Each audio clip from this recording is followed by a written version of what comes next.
Hey guys, and welcome to the PMH Verdict. Today on the panel I'm joined by Christian and Dominic.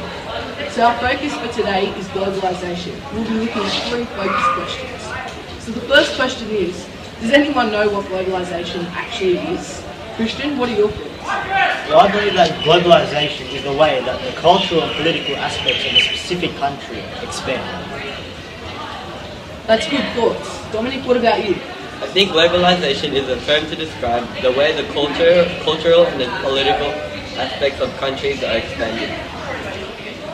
So the second part to our first question is, what are the origins of globalization? Dominic, what are your thoughts? I think its origins began before Columbus because even though they didn't have transport, they could have walked close to the coast countries. Wait a minute, but the thing is, globalisation has flourished over the last 2 decades. So I don't see how the Columbus theory would work because think about it, everything, trade, imports, exports, they've flourished over the last 2 decades, and I don't see how Columbus could get a topic like globalisation to flourish so big. Some more good thoughts there. Our second focus question for today is, how has globalisation affected our global relationships between developed and developing countries? Now Christian, how has globalisation affected poverty and wealth? Well, first of all, globalisation has affected the relationships between developed and developing countries because the gap in terms of wealth is so large.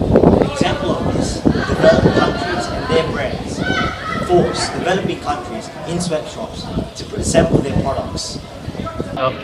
The workers in these sweatshops are only getting around 50 cents an hour, while the companies, the big companies in the developed countries get all the profit for all the products that they sell.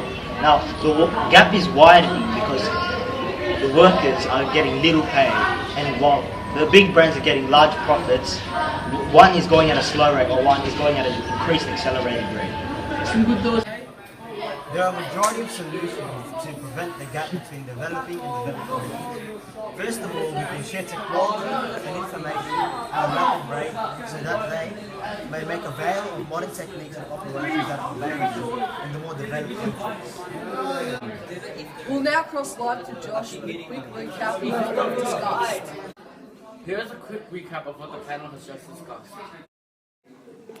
Globalization is a term used to describe the removal of borders for the international expansion of markets.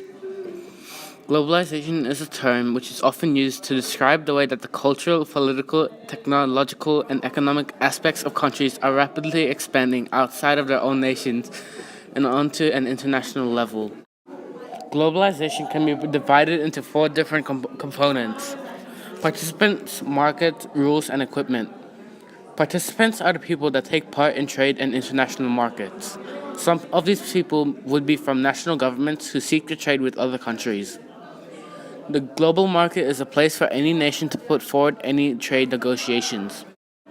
Rules are the laws that are required to be followed in terms of the global market and has made the world more unified. It accommodates a changing world. Equipment is the technological advancements that have evolved to accommodate the rapid increase in globalization. Globalization acts may include trade, imports, exports, economy, manufacturing, and multinational brands/products. That's all we have time for. Thanks for watching.